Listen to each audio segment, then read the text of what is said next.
www.realpolitik.fm. Vamos a hablar ahora de lo que ocurre en Capital Federal, más precisamente con el predio Costa Salguero, la intención del gobierno de Horacio Rodríguez Larreta de rematar estos predios para favorecer un negocio inmobiliario, y en donde ha encontrado como oposición no solamente al bloque del Frente de Todos, sino también a gran parte de la ciudadanía porteña. Nosotros vamos a estar hablando con la legisladora de Buenos Aires, Gisela Marciota, que ya está en comunicación con nosotros. ¿Qué tal, diputada? Gracias por atendernos. Buen día. Hola, ¿qué tal? Buen día. ¿Qué tal? ¿Cómo estás? Bueno, un Muy poco bien. para contarnos cómo está este tema, ¿no? Porque después de lo que ocurrió el viernes pasado, la semana pasada, de esta especie de asamblea, ¿no? Que ha quedado ahí en un intervalo, ¿no? La situación. A ver, lo que pasó la semana pasada, lo que culminó en realidad la semana pasada son las audiencias públicas en la legislatura de la Ciudad de Buenos Aires, que si bien yo no soy parte de la legislatura porteña, sino que soy parte del Congreso Nacional, pero soy diputada por la Ciudad de Buenos Aires y este es un tema que me preocupa sobremanera porque tiene que ver con una situación que en caso de concretarse, y hay que tenerlo muy en cuenta y muy en claro, que en caso de concretarse esto, después no se puede revertir. Digo, si se avanza sobre la privatización de Costa Salguero y se avanza en este negocio inmobiliario que pretende el gobierno de la Ciudad de Buenos Aires, después no se va a poder revertir. La semana pasada en la legislatura terminó una audiencia pública histórica donde participaron alrededor de 7.000 personas, de las cuales te diría que el 97% se manifestó en contra de esta privatización. Mm. Digo, es histórico el nivel de participación y también es histórico la homogeneidad en cuanto a la negativa que hay respecto de lo que quiere hacer el gobierno de la Ciudad de Buenos Aires con Costa Salguero, que es ni más ni menos que sacarnos a los porteños y a las porteñas ese espacio que es de todos y de todas Mm. y que debería aprovecharse justamente, que es lo que venimos diciendo, para generar más espacios verdes que tanta falta hacen en la Ciudad de Buenos Aires. Claro, ¿está confirmado que ahí quieren hacer un negocio inmobiliario, Gisela? Sí, está confirmado. Claro. Está confirmado, es lo que quiere tratarse en la legislatura. ¿Qué pasa? En la legislatura de la Ciudad de Buenos Aires, el gobierno porteño cuenta con los votos necesarios para que esto suceda.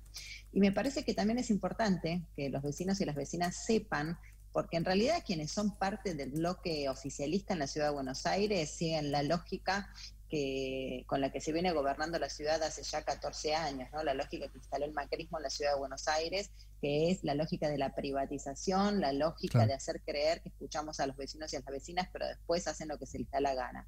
Pero también es importante que el vecino y la vecina sepa que ha votado legisladores y legisladoras que pertenecen a otras fuerzas políticas, como la de Martín Lustó o como Roy Cortina, que hicieron Sí. campaña y que son legisladores con un discurso contrario a la privatización del espacio público y a los negocios inmobiliarios, y con esos votos, con los votos de los legisladores que responden a Martín Lustó y con Roy Cortina a la cabeza, estos legisladores le están garantizando al gobierno de la Ciudad de Buenos Aires que esto se convierta en ley y que esto se concrete y que finalmente se privatice este espacio y que perdamos la posibilidad de tener más espacios verdes tan necesarios en la Claro. Ciudad de Buenos Aires, como te decía. Claro. Es un modus operandi, ¿no? Que la gente de Lustó acompañe permanentemente los proyectos de Larreta. Sí, termina sucediendo esto que vos estás diciendo y me parece que es central que la gente, porque acá digo, hay legisladores que fueron votados por una plataforma electoral que no están cumpliendo a la hora de votar en la legislatura de la Ciudad de Buenos Aires. Los legisladores que hoy están integrando este cuerpo y que responden a Martín Lustó estafaron a su electorado, lo están Claro. estafando cuando en el momento de votar levanten la mano y acompañen este proyecto privatizador y que es un negocio inmobiliario, como tantos negocios inmobiliarios que viene haciendo el gobierno de la Ciudad de Buenos Aires año tras año. Pero digo, es importante saber que el gobierno de la Ciudad de Buenos Aires mantiene una lógica que tiene que ver con la privatización del espacio público, que viene siendo histórica y que tiene que ver con los 14 años de macrismo en la Ciudad de Buenos Aires y que Costa Salguero es como el macrismo explícito, digo yo, de una lógica de gobernar y una lógica de gestionar. Pero también los vecinos y vecinas tienen que saber que son estafados cuando se vota a un legislador o una legisladora de acuerdo a una campaña y una plataforma electoral que después, cuando tienen que sentarse en la banca, no la llevan a la práctica, sino que hacen todo lo contrario. Estamos hablando con Gisela Marciota, ella es diputada nacional por la Ciudad Autónoma de Buenos Aires del Frente de Todos. Aprovechando esta banca de diputada nacional, quiero hacerte una consulta, Gisela, por el tema de, bueno, la reglamentación del impuesto a las grandes fortunas, ¿no? El impuesto a los ricos, como se ha dicho, y la posibilidad de que sea efectivo el poder cobrarlos, ¿no? El fin de semana hubo un debate en torno a si eso se va a poder hacer factible, el tema de la judicialización de esta ley. ¿Qué opinas de todo esto que se armó? Bueno, en principio yo estoy muy orgullosa de haber sido parte del Congreso y de haber votado esta ley. Siempre lo dije como uno de los grandes logros del 2020, después de un año tan difícil y tan duro que se vivió en la República Argentina, cuando hacíamos el balance y cuando yo hice el balance de mi primer año como diputada nacional, muy, muy contenta y muy orgullosa de haber podido ser parte y de haber votado esa ley, que es un impuesto extraordinario, como ya lo explicamos, que es por única vez y que tiene que ver con lo que significa esto de, bueno, entender que estamos en una situación extraordinaria y que de la única forma que podemos salir adelante es con responsabilidad solidaria, ¿no? Que es lo que a lo que apunta este proyecto. También muy orgullosa de tener un gobierno nacional que empezó y que fue adelante con la reglamentación de esta ley para llevarla adelante, que se concrete y que se pueda poner en práctica. Así que, bueno, de mi parte, qué decir, ¿no? Que estoy absolutamente acompañando la decisión del gobierno nacional. Personalmente no me gusta cuando se judicializan los temas que tienen que ver con decisiones de gobierno y con cuestiones políticas. Me parece que es una forma de menospreciar lo que tiene que ver con la política como herramienta de transformación cuando se judicializan los temas que justamente tienen que ver con las gestiones. Claro. Además, esto fue votado en el Congreso Nacional, respetando los mecanismos constitucionales, con lo cual me parece que en general yo no suelo ser de las que acompañan la judicialización de la política. Claro. No me gusta la judicialización de la política. Porque en teoría lo que correspondería en este caso sería que la justicia acompañe lo que ha legitimado el Congreso, en todo caso, ¿no? Sí, porque además es lo que te decía recién, esto se hizo por los mecanismos institucionales correspondientes, respetando la Constitución y pasando por donde tiene que pasar, que es el Congreso de la Nación, con lo cual cuando se judicializan este tipo de cuestiones, como también pasa con el caso de la Ciudad de Buenos Aires y los recursos de la seguridad, ¿no? Que ha sido judicializado por el jefe de gobierno de la Ciudad de Buenos Aires, siendo que había una instancia de diálogo obligatoria, porque lo establece la ley, que también voté y que estoy orgullosa de haber acompañado, porque era un dinero que a los vecinos y a las vecinas no nos correspondía, y los vecinos de la Ciudad de Buenos Aires somos personas honestas que no nos gusta tener lo que no nos corresponde, así que estoy también muy orgullosa de haber acompañado esa ley. Digo, lo pongo como ejemplo también esto de la judicialización de un tema que pasa por el Congreso Nacional, claro, respetando los mecanismos constitucionales, y que lo único que se logra es, ¿sabes qué?, confundir a las personas y a la gente cuando se llega a esta instancia, porque en realidad después lo que termina pasando es que no se sabe de qué se está hablando y pareciera que las cosas se hicieron mal cuando en realidad se hicieron bien, y lo que se está buscando es empantanar incluso la comunicación para que haya mayor, en realidad, desinformación, porque claro, lo que termina viendo es como un mamarracho de información. El otro tema es el retorno a las aulas, la presencialidad. Bueno, ahí el gobierno de Ciudad Autónoma de Buenos Aires quiere ir al 17 de febrero. Bueno, ahí los gremios están un poco incómodos con esta medida. ¿Qué reflexión, qué tenés para contarnos sobre eso, Gisela? A ver, ahí se me mezclan un poco las cosas, porque bueno, soy mamá de claro, un nene de 10 años y una nena de 6 que tiene que empezar primer grado en la Ciudad de Buenos Aires, en una escuela pública de la Ciudad de Buenos Aires, y padecí todo el año pasado, como todos los papás y las mamás, como todas las familias, el tema del aislamiento, ¿no? Y de la no presencialidad. Los niños, las niñas necesitan volver a la escuela. Las escuelas tienen que estar abiertas y se tiene que recuperar la presencialidad. Estoy convencida de esa necesidad y de que eso es en el sentido en el que se tiene que trabajar, además de que es una decisión del gobierno nacional de que así sea, independientemente que después cada provincia tiene que establecer los mecanismos y los protocolos para garantizar justamente la salud de todo el personal que va a estar en los establecimientos educativos. En la Ciudad de Buenos Aires en particular, a mí lo que me preocupa como mamá que tiene que el 17 de febrero supuestamente llevar a su hija para que empiece primer grado, es que todavía tenemos un montón de preguntas que no fueron contestadas. No tenemos ningún tipo de información sobre los protocolos que se van a aplicar en las escuelas. A ver, por ejemplo, ¿qué material va a estar permitido que los niños y las niñas lleven a las aulas? ¿Qué cantidad de personas va a haber por burbuja? ¿Qué pasa en el caso de que la maestra se contagie? ¿Cómo se va a garantizar la continuidad? ¿Viene otro docente? ¿Se aísla toda el aula? Claro. ¿Los chicos no van a ir al colegio? ¿Qué va a pasar con el transporte público para los niños y niñas que tengan que ir a las escuelas y las familias que tenemos que acompañarlos? ¿Cuál va a ser la prioridad para viajar en el transporte público y cuáles van a ser los horarios escalonados que se supone que se tienen que establecer para que los niños y niñas ingresen? No, te digo que hay tantas preguntas sin contestar. A hoy, 17 días. Claro. Supuestamente en nada. 17 días tienen que empezar las clases. Yo no tuve ningún contacto de la escuela de mis hijos todavía. No sé quién va a ser la maestra. Empieza primer grado, con todo lo que implica para un nene, una nena, empezar primer grado. Viste que es una adaptación, que salen del jardín, que no pudieron terminar el año pasado presencialmente, que lo hicieron en forma virtual y que van a volver y van a entrar a un aula que va a ser una burbuja de cuántas personas, cómo se garantiza el tema de la limpieza. En las escuelas de la Ciudad de Buenos Aires hay faltante de todo lo que tiene que ver con recursos de limpieza, recursos de personas para las tareas de limpieza. Digo, son cosas previas a la pandemia, que ahora se van a ver agravadas y que no tenemos respuesta. Digo, yo quiero que mis hijos vayan al colegio, quiero que todos los estudiantes puedan ir presencialmente a la escuela en todo el país. Ahora, necesito en la Ciudad de Buenos Aires que me den algunas respuestas concretas y que me las den a mí y a todas las familias que tenemos chicos que tienen que ir a partir de supuestamente el 17 de febrero, que es ya. No me quiero poner en los zapatos de los directores de las escuelas, ¿no? Digo, no, y me imagino que deben estar absolutamente desconcertados también, porque a ver, si nos pasa a nosotros, que somos las familias que tenemos que llevar a los chicos, no tenemos respuesta, tampoco los tienen las autoridades. Claro. A ver, la comunidad educativa se compone de los docentes, de los estudiantes, de las familias de los estudiantes y de todo el personal no docente que también trabaja en las escuelas y que es enorme.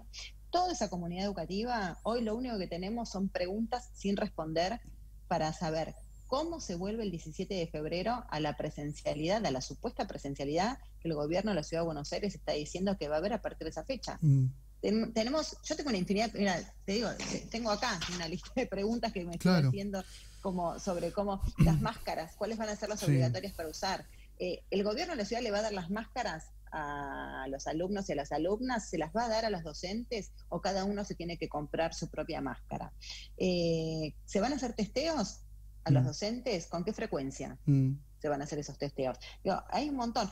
A ver, y si hubiera un protocolo, conocemos el protocolo, ¿cómo se va a garantizar al gobierno de la Ciudad de Buenos Aires de que lo está cumpliendo la escuela? ¿Va a haber un protocolo por escuela o es un protocolo para todas las escuelas, para las públicas y para las privadas? ¿El mismo protocolo o cada escuela establece el propio? No, la verdad...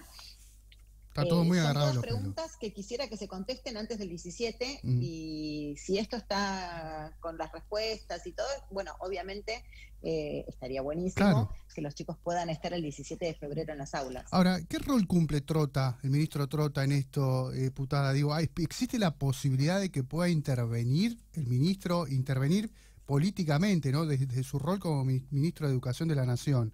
Intervenir el Ministerio de Educación de Ciudad Autónoma de Buenos Aires. ¿Existe eso? A ver, están trabajando, el ministro está trabajando por el regreso a las aulas, como te estaba diciendo, que es una decisión del gobierno nacional que los estudiantes recuperen la presencialidad en todo el país. El ministro está recorriendo todo el país, cada una de las provincias, justamente para comunicar y hablar con cada uno de los ministros y ministras de educación de cada una de las provincias para avanzar en esto que es central para los estudiantes. Así que sí se está trabajando y es la decisión política del gobierno nacional de recuperar la presencialidad. Y también se está trabajando en una próxima reunión justamente con cada uno de los ministros y ministras para poder concretar esto, teniendo en cuenta siempre el cuidado, la prioridad es la salud, manteniendo el distanciamiento, con protocolos, pero esto depende ya no de la nación, sino de cada uno de los distritos. Entonces, esto ya, por ejemplo, la Ciudad de Buenos Aires, que es una ciudad autónoma, es como prácticamente es una provincia, es la que se tiene que ocupar de darnos respuestas a las familias que mandamos a nuestros hijos a las escuelas de la Ciudad Autónoma de Buenos Aires, ya sean de gestión pública o privada. Bueno, todas estas preguntas las tiene que responder el gobierno de la Ciudad de Buenos Aires, más allá de la decisión política del gobierno nacional de que se recupere la presencialidad. Ahora, Gisela, en el caso que ustedes y el bloque de legisladores del Frente de Todos le eleve un informe a Trota y diga, mirá, y Trota no, así las clases no pueden empezar, y la Reta se empecina en empezar igual, o sea, no hay forma de que él lo pueda frenar, a eso me refiero. No, en este caso los distritos tienen la autonomía. Claro. Y tienen, a ver, la educación está descentralizada, entonces en este sentido, por eso te digo que la responsabilidad de los protocolos a aplicar en cada uno de los distritos y de cómo se va a garantizar el cuidado de todo el personal y de toda esa comunidad educativa a la hora de volver a la presencialidad es de cada una de las provincias y en este caso es de la Ciudad de Buenos Aires. Bien. ¿Te preocupa el tema de el silencio respecto de la vacuna en Ciudad Autónoma de Buenos Aires?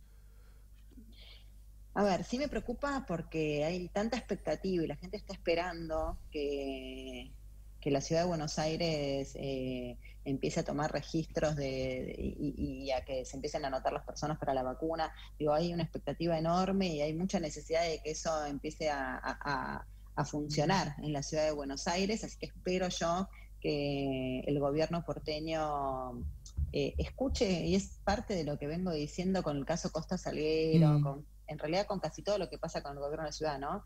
Que tienen el discurso del diálogo y el discurso de la escucha del vecino y la vecina, ¿viste? No sé, te habrá pasado de que a lo mejor te mandan un mail del gobierno de la ciudad o un mensaje de texto haciéndote como preguntas acerca de qué opinás de determinado tema, si estás de acuerdo o no estás de acuerdo. Pero evidentemente eso es solo una campaña de marketing, porque después las respuestas que uno da no se utilizan para las decisiones de política de gestión. No escuchan al vecino, hay un discurso sobre la escucha que después no se practica. Y esto tiene que ver, por ejemplo, con el caso de las vacunas. Claro. La gente en la ciudad se quiere vacunar y la gente está esperando que se active el mecanismo de vacunación en la Ciudad de Buenos Aires, que tiene que hacerlo el gobierno de la Ciudad de Buenos Aires, y es parte del no escuchar las necesidades de los vecinos y las vecinas. Me parece que es una característica muy del macrismo, de todos estos años del macrismo en la Ciudad de Buenos Aires, la de simular un diálogo que no existe. Y también otro ejemplo de esta simulación del diálogo es esta cosa discursiva de queremos tener diálogo, queremos hablar, queremos escuchar, y cuando el gobierno nacional le dice, vengan, siéntense, charlemos sobre los recursos que le tenemos que transferir en materia de seguridad, dicen, no, nosotros no nos sentamos a hablar y vamos a judicializar la cuestión. Entonces, me parece que ya es parte del mecanismo, ¿no? del macrismo que gobierna la ciudad hace tantos años. La última, y de modo personal, ¿estás haciendo algo de periodismo ahora, Gisela?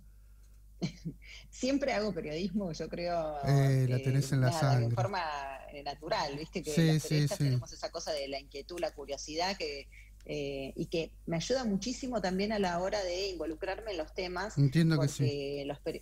Los periodistas, viste que somos como de leer, investigar, buscar. Total. Entonces cuando yo me meto con un tema que a lo mejor desconozco en el Congreso para generar un proyecto, me ayuda muchísimo la mirada periodística para generar más contenido y más información. Estoy escribiendo un libro que espero que salga en abril, mayo, porque viene muy atrasado, ya tendría que haber salido, pero la pandemia retrasó su publicación. Un libro que va a publicar Planeta. Bien. ¿De qué es? Son historias de mujeres que se llaman Las Primeras, que son las primeras mujeres argentinas en algo. La primera mujer que manejó un Hércules, la primera médica, la primera enfermera, todas mujeres que fueron primeras en algo. Son mini biografías, son muchas biografías de primeras mujeres argentinas en algo. Joya. Bueno, ahí estaremos atentos entonces. Un placer, Gisela, Sí. gracias. No, por favor, gracias a vos. Muy Gracias. buen día. Buen día. Buena semana. Gracias. Chao. Chau, chau. Gisela Marciota, diputada nacional del Frente de Todos.